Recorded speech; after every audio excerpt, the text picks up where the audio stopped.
الف اللہ چمبے دی بوٹی تے میرے مرشد من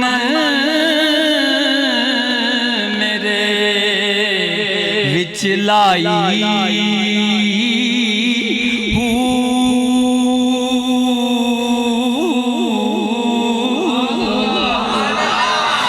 نفی اسبات دا پانی ملیا ان ہر رگے ہر جائی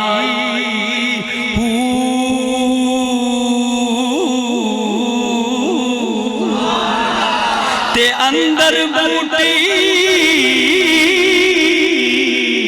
اے مشرق مچایا ہن جان پھلن تے آئی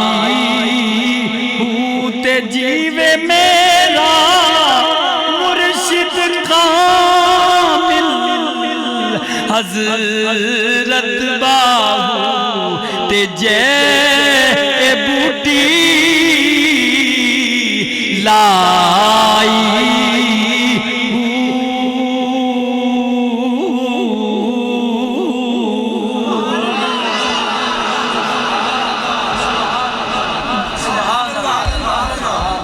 تو یہ حضرت صاحب کا فیضان ہے. جب نگاہ پڑتی ہے نا تو حد کر دیتے ہیں. یہ نگاہ جو ہوتی ہے نا اس سے بڑا فیض حاصل ہوتا ہے. علم جو ہے نا اس کی بڑی تعریف ہے. حصول الصورت الشیء فی العقل اس کو علماء جانتے ہیں. اور یہ آپ کو میں اس لیے نہیں اس پہ زیادہ کلام نہیں کروں گا کہ وقت ایسے نہ گزر جائے. قبول النفس لتلک الصورہ یہ بھی علم کی ایک تعریف ہے. الصورۃ الحاصلۃ من الشیء عند العقل یہ بھی علم کی ایک تعریف ہے. الحاضر عند المدرک یہ بھی علم کی ایک تعریف ہے. الاضافۃ حاصلۃ بین العالم والمعلوم یہ بھی علم کی ایک تعریف ہے. اور ہمیں جو اساتذہ نے پڑھائی بڑی ہی آسان لفظوں میں وہ بیان کیا کرتے تھے. حالت ادراکیہ اور کیفیت انجلائیہ کا نام علم ہے. اور مجھے جو سب سے زیادہ تعریف پسند ہے وہ یہ ہے کہ صفت یتجلی بها المذکور لمن قامت ہی بہ یہ بھی علم کی تعریف ہے. آپ اگر یہ باتیں مشکل لگ رہی ہیں تو میں آگے بڑی آسانی سے آپ کو بیان کروں گا.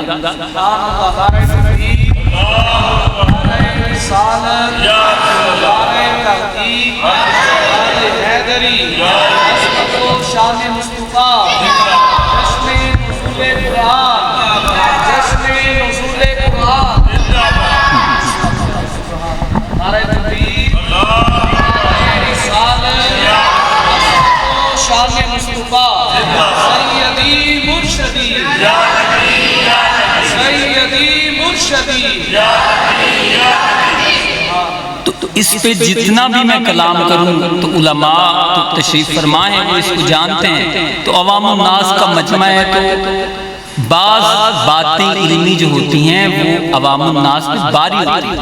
تو آسان سا اس کا ترجمہ یہ ہے کہ علم کا معنی ہے آگہی باخبر ہونا کسی چیز سے واقفیت حاصل کرنا. لیکن جو ڈاکٹر صاحب نے مجھے بتائی ہے وہ بھی آپ کو سنا دوں اگر سبحان اللہ کہیں. ڈاکٹر صاحب نے مجھے بتائی کہ عین وانگو منہ کھول کے رکھو. عین ہوتا ہے نا ایسے منہ کھلا ہوا کہ جہاں سے بھی علم ملے لے لو. پھر لام وانگو بلندی ملے گی. لام لمبا ہوتا ہے نا اوپر کی طرف تو پھر میم کی طرح جھک جاؤ گے تو اس علم پہ اسٹیبلشمنٹ ہو جائے قائم ہو جاؤ. یہ ہے علم کی تعریف. میں نے تینوں معنوں میں کر دی عربی میں بھی اور اس کے بعد آپ کو میں نے اردو میں بھی بتا دیا اور پنجابی میں بھی صوفی کی بات بھی بتا دی. یہ علم کی تعریف. اور سرکار نے جو بیان فرمایا وہ فرماتے ہیں العلم افضل من العبادات، العلم خیر من العبادات.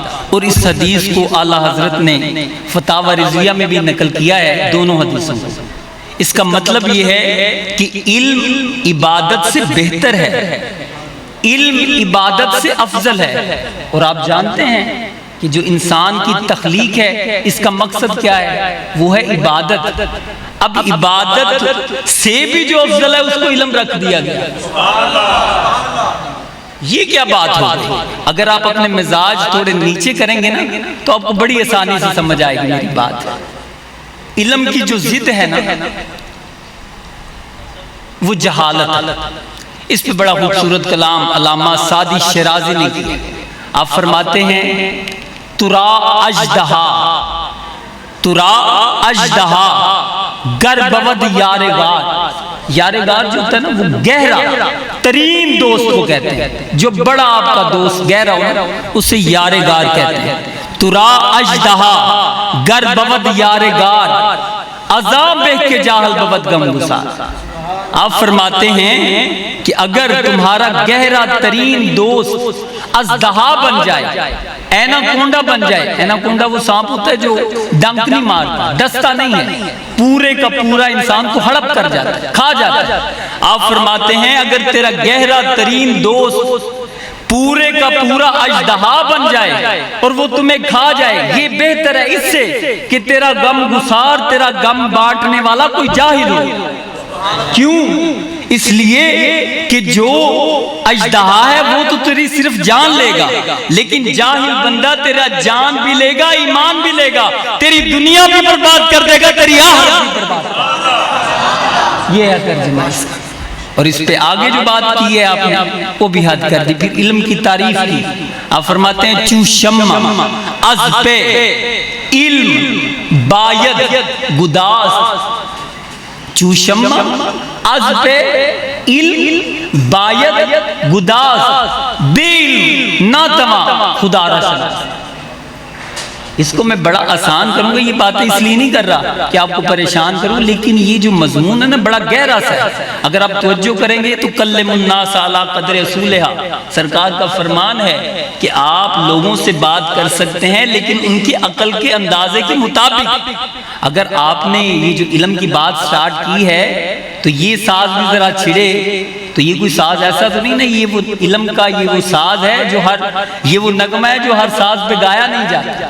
اس کے لیے محنت کرنی پڑے گی، بڑی توجہ سے آپ کو میری طرف توجہ کرنی پڑے گی، پھر آپ کو بتاؤں. میں اس لیے نہیں باتیں کر رہا کہ آپ کو پریشان کروں. سرکار کا حکم ہے اگر کوئی عالم اپنے آپ کو بڑا بن کے دکھائے، وہ دوسرے علماء کو جھکائے، تو سرکار فرماتے ہیں فَأَدْخَلَهُ اللَّهُ النَّارَ، وہ جنت میں نہیں جائے گا بلکہ اللہ اسے جہنم کا ایندھن بنا دے گا. من طالب العلم لیجاری بہ العلماء او لیماری بہ السفہاء او یصرف بہ وجوہ الناس الیہ فادخلہ اللہ النار. اب کہو سبحان. شیراں دیاں پٹاریاں نے میرے پر میں چاہنا وہاں یہ علمی گفتگو کرتے ہیں تو اب آپ کو عادت ہو گئی ہوگی تو میں آپ کو شعر بھی سناؤں گا، لیکن میں چاہتا ہوں کہ کچھ علمی باتیں بھی آپ کو سنائی جائیں تاکہ آپ کا مزاج تھوڑا بدل جائے. پہلے ویسے بھی اہل سنت پہ یہ بڑا بین لگ چکا ہے کہ وہ صرف شعروں سے باتیں سناتے ہیں، علم نقل کوئی نہیں.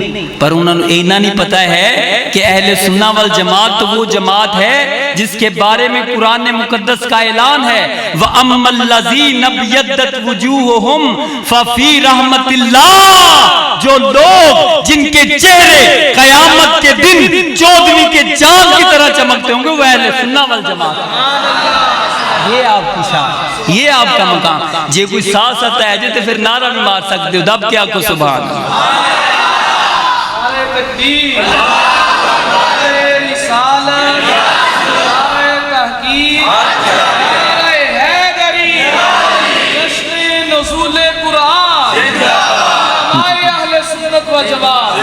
میری کوشش یہ تھی کہ میں آپ کو بڑی آسانی سے باتیں بتا سکوں آرام آرام.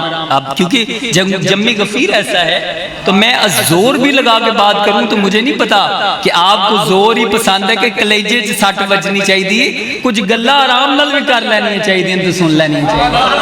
میں جدہ مرضی کمزور ٹیل تو سارے نہ چوکھا لا سکنا.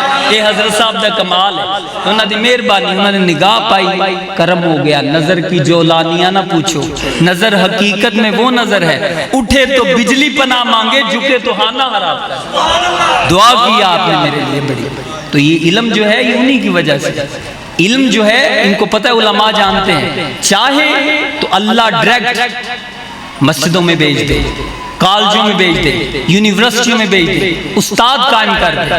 لیکن چاہے تو اللہ ڈائریکٹ اپنے بندے کو سینے میں علم اتار دے. سرکار کا فرمان ہے, سرکار نے خود حدیث میں کہا ہے کہ سرکار فرماتے ہیں کہ جو علم اللہ اگر ڈائریکٹ چاہے تو اس میں ڈال سکتا ہے سینے میں, لیکن بعض اوقات بندہ جب اللہ اس سے محبت کرتا ہے تو ڈائریکٹ اس کے سینے میں بھی اللہ علم اتار دیتا ہے, واسطے ختم کر. یہ کمال ہے, یہ مرضی ہے اللہ کی, جسے چاہے علم دے دے. تو میں بات کر رہا تھا, اگر کوئی چاہے کہ یہ علم اپنے آپ کو لوگ بڑا بیان کرے علماء, اور دوسروں کو جھکائے, ان کو جھکائے, ان کو جھکائے, ان کو جھکائے, یا لوگوں کے ساتھ بے وقوفوں کے ساتھ ڈینگے مارے کہ میں بڑا بنتا ہوں, میں ان سے اعلیٰ ہوں, لوگوں کو اپنی طرف موٹیویٹ کرے, تو سرکار فرماتے ہیں فَأَدْخَلَهُ اللَّهُ النَّارَ, وہ جنت میں نہیں داخل ہوگا بلکہ اسے جہنم کا ایندھن بنا دیا جائے.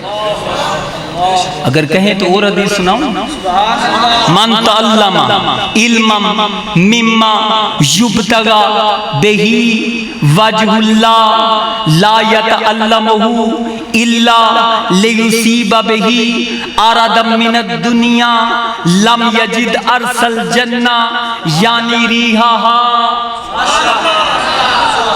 سبحان اللہ. یہ آہستہ آہستہ اس لیے پڑھ رہا ہوں تاکہ آپ کو آسانی سے سمجھ آ جائے, وگرنہ تیزی سے بھی میں پڑھ سکتا ہوں.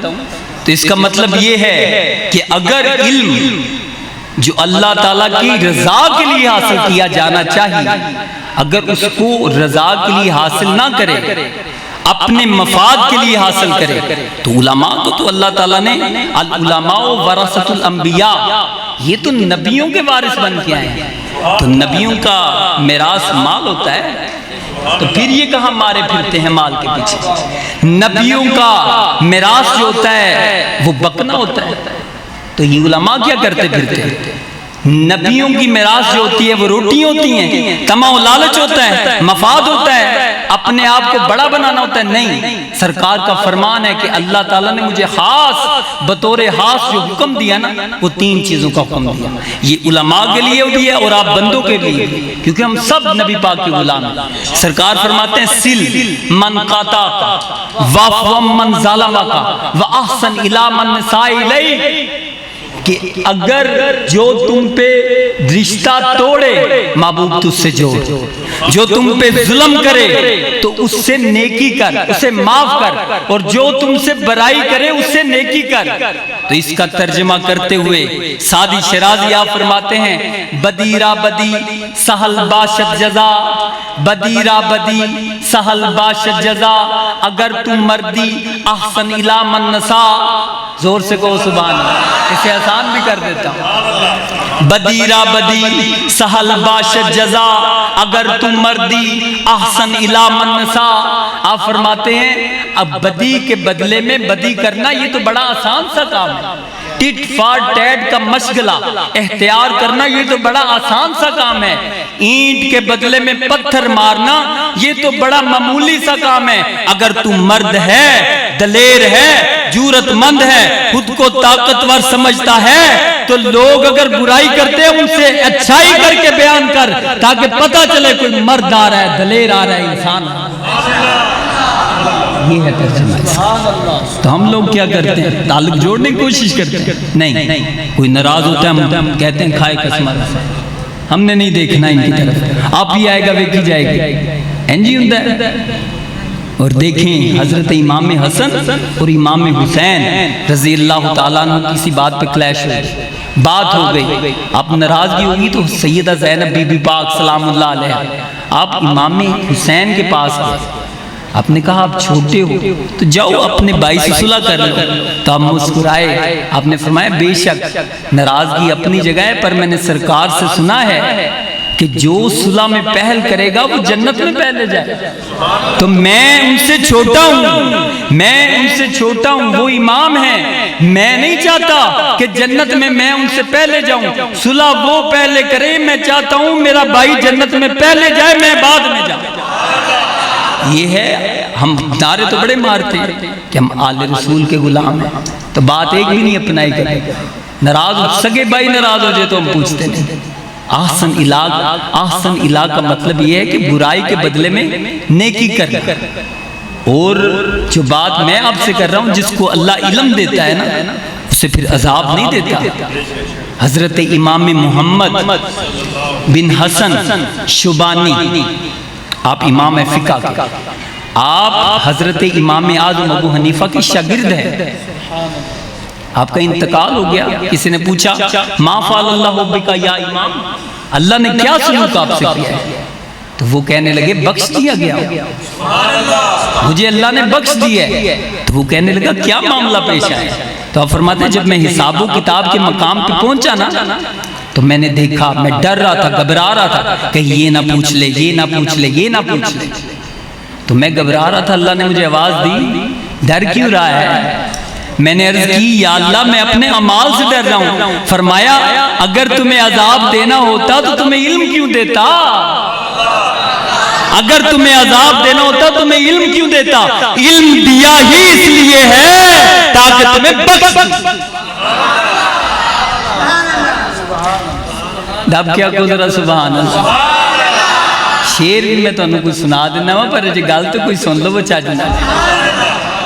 تو آپ فرماتے ہیں اچھا تو حضرت امام ابو یوسف کہاں ہیں؟ ان دونوں کو صاحبین کہا جاتا ہے کیونکہ یہ ہم مکتب بھی ہیں اور حضرت امام اعظم ابو حنیفہ کے شاگرد بھی ہیں دونوں. ان کو صاحبین کا کلمہ جو استعمال کیا جاتا ہے وہ ان کے لیے کیا جاتا ہے. تو انہوں نے پوچھا امام ابو یوسف کہاں ہیں؟ تو کہنے لگے وہ تو مجھ سے بھی 2 درجے اونچے.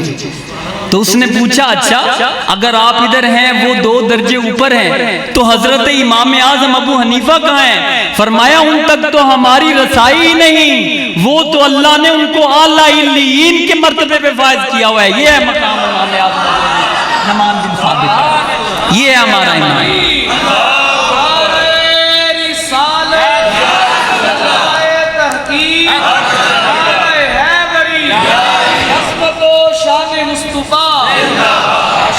حضرت صاحب نے نگاہ ڈالی نا, آپ نے ہاتھ کر دی, سینہ کھول دیا, سینہ کھول دیا آپ نے. اسی پہ تو سلطان باہو نے کلام کیا ہے. جب پیر کی نگاہ پڑتی ہے نا, آپ فرماتے ہیں الف اللہ چمبے دی بوٹی تے میرے مرشد من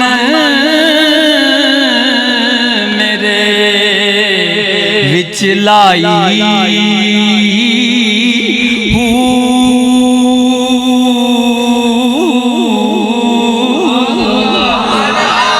تے نفی اسبات دا پانی ملیا ہن ہر رگے ہر جائی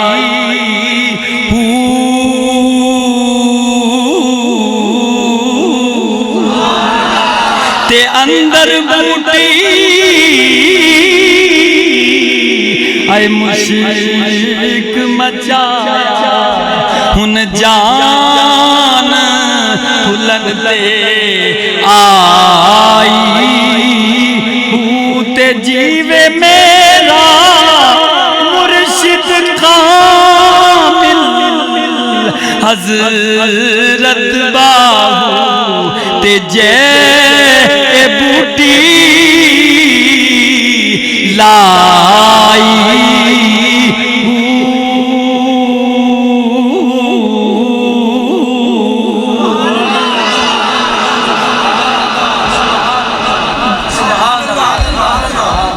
تو یہ حضرت صاحب کا فیضان ہے. جب نگاہ پڑتی ہے نا تو حد کر دیتے ہیں.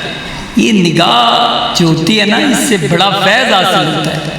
ہم لوگ ایسے علماء سے بھاگتے پھرتے ہیں, جو مسائل ہوں اب سوشل میڈیا پہ نہ جائے، اتنے عالم ہیں، محقق ہیں، تحقیقی ہیں، میں نے خود باقاعدہ ان کی تقریریں سنی، بڑی اچھی گفتگو کرتے ہیں، علمی گفتگو، ایسے نہیں سن سنا کے، پڑھ پڑھا کے، وے وہا کے، گج کے تے وج کے، ایسے نہیں۔ یہ کمال ہے علماء کا، یہ شان ہے ان کی۔ تو جس کو اللہ علم دیتا ہے اس کو پھر عذاب نہیں دیتا، یہ بات ہو رہی تھی۔ تو پھر علامہ سعدی شیرازی آپ فرماتے ہیں ایک اور بات کرتے ہوئے، جہاں سے میں نے کلام کیا تھا، چو شمع از پہ علم باید گداس، اس کا مطلب یہ ہے کہ وہ کہتے ہیں کہ علم کو حاصل کرنے کے لیے موم بتی کی طرح پگھل جاؤ۔ علم کو حاصل کرنے کے لیے موم بتی کی طرح پگھل جاؤ۔ موم بتی دیکھیے نا، کتنی بھی بڑی ہو، وہ ساری رات جلتی رہتی ہے، جلتی رہتی ہے، پھر ختم ہو جاتی ہے۔ وہ کہتے ہیں موم بتی کی طرح پگھل جاؤ، کیوں؟ بغیر علم کے خدا کی شناخت ہو ہی نہیں سکتی۔ تم کہاں مارا پھر؟ علم ہوگا تو پھر ہی تو خدا کی معرفت حاصل کر سکتا۔ یہ بات انہوں نے کی، انہوں نے حد کر دی۔ جہاں سے میں نے کلام کیا تھا وہ یہ بات تھی، وقت کم ہے، وگرنہ میرے سینے میں بڑی باتیں علم کے لحاظ سے، میں اور بھی آپ کو بات بیان کر سکتا ہوں، لیکن تھوڑا تھوڑا آپ کو صرف ہلاؤں گا علم کے بارے میں، پھر کبھی موقع ملا تو آپ کو بڑی ڈیٹیل سے اس کے بارے میں بات بیان کروں گا۔ علم کے بارے میں وہ یہ بات ہے، آپ فرماتے ہیں کہ سب سے پہلے سرکار فرماتے ہیں کہ تو کوشش کر، اغدو عالماً او متعلماً او مستمعاً او محباً لا تکن الحامس، اے میرے بندے، اے امتی، کہ اس حال میں صبح کر کہ تو عالم ہو جا۔ اگر عالم نہیں ہو سکتا تو طالب علم ہو جا، اگر طالب علم نہیں ہو سکتا تو سامع ان کا بڑی زور سے توجہ سے سننے والا ہو جا، اگر یہ بھی نہیں ہو سکتا تو ان سے محبت کرنے والا ہو جا۔ یہ چاروں ہو جاؤ تو تم فلاح پا جاؤ گے، جنت تمہارا مقدر بن جائے گی۔ لا تکن الحامس، پانچواں نہ ہونا، اگر تو پانچواں ہو گیا پھر تو خود ہی ہلاک ہو جائے گا، جہنم کا ایندھن بنا دیا جائے گا۔ اس لیے علم کی تڑپ میں صبح و شام لگ جانا چاہیے۔ اور علماء کی شان پہ ایک بات کروں گا میں، سرکار فرماتے ہیں، اس کو امام غزالی نے نقل فرمایا اس حدیث کو، آپ فرماتے ہیں ایک بندے کو عذاب دے دیا جائے گا، جہنم اس کا مقدر ہو، اس پہ ٹھپا لگا دیا جائے گا، مہر لگا دی جائے گا کہ یہ جہنمی۔ اللہ جبریل کو بلائے گا، ادھر آپ پاس میں رہے، اس بندے سے پوچھ تمہارا کوئی دوست عالم ہے؟ تمہارا کوئی دوست عالم ہے؟ تو وہ پوچھ کے آئے گا، وہ سر جھکا کے کہے گا نہیں۔ واپس آئے گا، جبریل امین آ کے عرض کریں گے یا اللہ تو اپنے بندے کا حال جانتا ہے تو مجھے کیوں بھیج رہا ہے؟ فرمایا اس سے پوچھ کے آ کہ کیا کبھی کسی علماء کے ساتھ، عالم کے ساتھ اس کے دسترخواں پہ بیٹھ کے کھانا کھایا؟ ہم بڑے بڑے لوگوں کے ساتھ بیٹھ کے کھانا کھاتے ہیں، MPMNA کے ساتھ، اور تصویریں فوراً اپلوڈ کرتے ہیں کہ ہمارا بڑا پیچھے ہمارا بڑا ہاتھ ہے، ایسے ہی ہے۔ اور علماء کو کوئی پوچھتا بھی نہیں، کیا ہوگا بیچاروں کے کھانوں میں؟ تھوڑا بہت سالن ہوگا، اور وہاں تو ٹریز کی ٹرے بری ہوئی ہوں۔ تو پوچھا جائے گا کہ کیا تو عالم کے ساتھ بیٹھ کے کبھی کھانا کھائے گا؟ وہ کہے گا نہیں۔ اللہ کہے گا پھر جا پوچھ کے آ، کبھی تمہیں موقع ملا ہے کہ تم عالم کے حجرے میں سویا ہو؟ عالم کے حجرے میں سونے کا بھی کبھی موقع ملا ہے؟ وہ کہے گا نہیں۔ جبریل امین عرض کریں گے یا اللہ وہ تو کہہ رہے ہیں، یہ علماء کا فیض بتا رہا ہوں، ان کے پاس بیٹھنے کا، ان کی محبت کا، کتنے واسطوں سے اللہ بخشنا چاہتا ہے۔ پھر پوچھا جائے گا، اس سے پوچھ کے آ کہ کیا تیرا کوئی دوست ہو، اس کا آگے کوئی عالم دوست ہو؟ اگر یہ بھی ہے تو جا میں تمہیں بخش دیتا ہوں۔ وہ کہے گا نہیں۔ پھر اللہ کہے گا پھر جا، اس سے پوچھ کے آ۔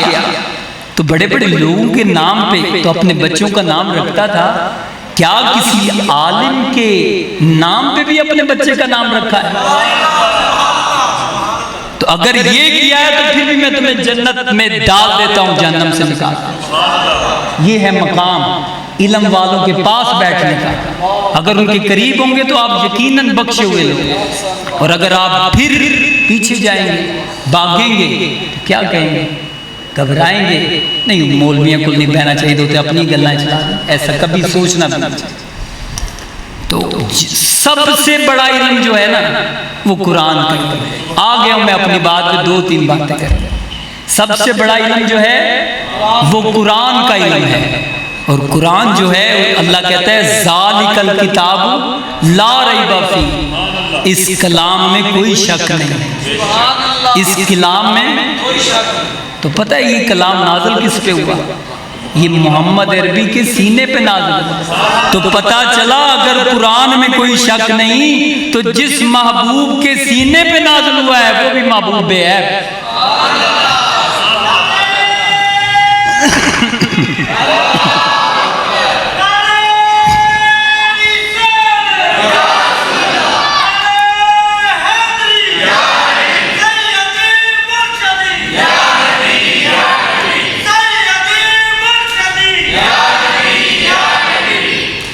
محبوباں تے نکتہ چینی،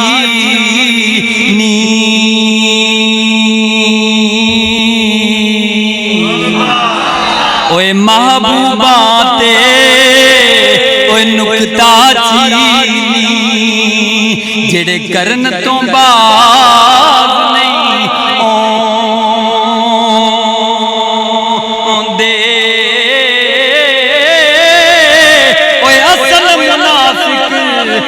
جانیوں سے جڑا جھوٹے پیار جتوں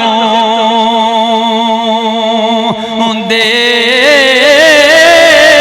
سانو دسیا عشق دے مفتی او جڑا مڑ مڑ کے فرماون دے. اوے آدم جتے اوے دل لگ جاوے پھر عیب نظر نہیں آندے. آزم جتھے دل لگ جاوے پھر اتھے عیب نظر نہیں آندے. 4 کتابیں اللہ نے نازل کی، کسی تینوں نے تعارف نہیں کرایا، لیکن قرآن ایسا کلام ہے جو تعارف کراتا ہے. میں نے عرض کی یا اللہ یہ آئی کس طرح سے ہے؟ تو میرا رب فرماتا ہے تنزیل من رب العالمین، یہ اللہ کی طرف سے آئی ہے. یا اللہ اسے لے کے کون آیا ہے؟ میرا رب فرماتا ہے نازل بہ الروح الامین، اسے جبریل امین لے کے آیا. یا اللہ یہ نازل کس نے کی؟ فرمایا یہ نازل بما نزل علی محمد، یہ محمد عربی کے سینے میں نازل ہے. اچھا محمد عربی کے سینے میں نازل کی، یا اللہ اس میں رکھا گیا ہے. فرمایا ولا رطب ولا یابس الا فی کتاب مبین، میں نے خشکی کا علم، تری کا علم، پورے جہان کا علم قرآن مقدس میں رکھ دیا، اور سارے کا سارا علم محمد عربی کے سینے میں رکھ دیا تاکہ تم سے کوئی بات چھپی نہ رہ سکے. یہ ہے مقام، یہ ہے مقام مصطفیٰ، اور یہ رب کا کلام ہے، رب کا کلام ہے. اس کو تصنیف نہیں فرمایا، تخلیق نہیں فرمایا، جب سے رب ہے تب سے کلام ہے. اور اس کے بارے میں کہا جاتا ہے اگر یہ پہاڑوں پہ نازل کیا جاتا تو آپ دیکھتے کہ پہاڑ ریزہ ریزہ ہو جاتے، پہاڑ ریزہ ریزہ ہو جاتے. اگلے دن ایک عالم ابو جی سے یہ بات کر رہے تھے کہ یعنی دفعتاً نازل ہوتے یک بار بھی، ایک ساتھ قرآن مقدس نازل ہوتا تو پھر جو ہے وہ پہاڑ ریزہ ریزہ ہوتے، پھر تحمل نہ کر پاتے. تو آپ نے فرمایا یہ کس نے بات کی؟ اس نے کہا فلاں مفسر نے لکھی. آپ فرماتے ہیں اگر مفسر نے بھی لکھی ہے پھر بھی کوئی بات نہیں، مفسر نے بھی لکھی ہے تو پھر بھی کوئی بات نہیں. کیوں؟ آپ فرماتے ہیں لما تجلی رب للجبل، اگر ایک تجلی متوجہ ہوئی تھی تو تب پہاڑ تحمل کر گیا تھا. تو کہنے لگا نہیں فلاں مفسر نے لکھی ہے. تو آپ فرماتے ہیں مفسر اقوال ملجوعہ بھی نقل کرتے ہیں، مگر کچھ ہوش سے بات کرو، یہ پہاڑ کو طاقت نہیں ہے کہ وہ کلام الہی کا تحمل کر سکے. یہ سینہ ہے جناب محمد الرسول اللہ کا کہ 30 کے 30 پارے نازل ہو رہے ہیں اور مصطفیٰ تبسم کہتی ہے. یہ ہے نبی پاک کا کمال کہ 30 کے 30 پارے نازل ہو گئے. اصل میں لوگوں نے شان مصطفیٰ کو دیکھا ہی. ایک ہی شعر ہے آخری، اس کے بعد ختم کرتے ہیں. لمبی بات نہیں تھی کرنی، میرا وعدہ تھا تو انشاءاللہ پھر باتیں ہوں گی. ویسے بھی رمضان میں مسجدوں میں آ کے ویسے بندہ تھک جاتا ہے. ویسے آپ کو یہ بات تو مسکراہٹ آپ نے ثابت کر دی کہ تھک گئے، وگرنہ تھکنا نہیں چاہیے کیونکہ یہ رب سے ملاقات ہو رہی ہے آپ کی بار. وہ اپنے گھر میں بلا رہا ہے، آپ کو تو خوشی ہونی چاہیے. اعلیٰ حضرت فرماتے ہیں مٹ گئے مٹتے ہیں اور مٹ جائیں گے عادات تیرے. مٹ گئے مٹتے ہیں اور مٹ جائیں گے عادات تیرے. پر نہ مٹا ہے نہ مٹے گا کبھی چرچا تیرا.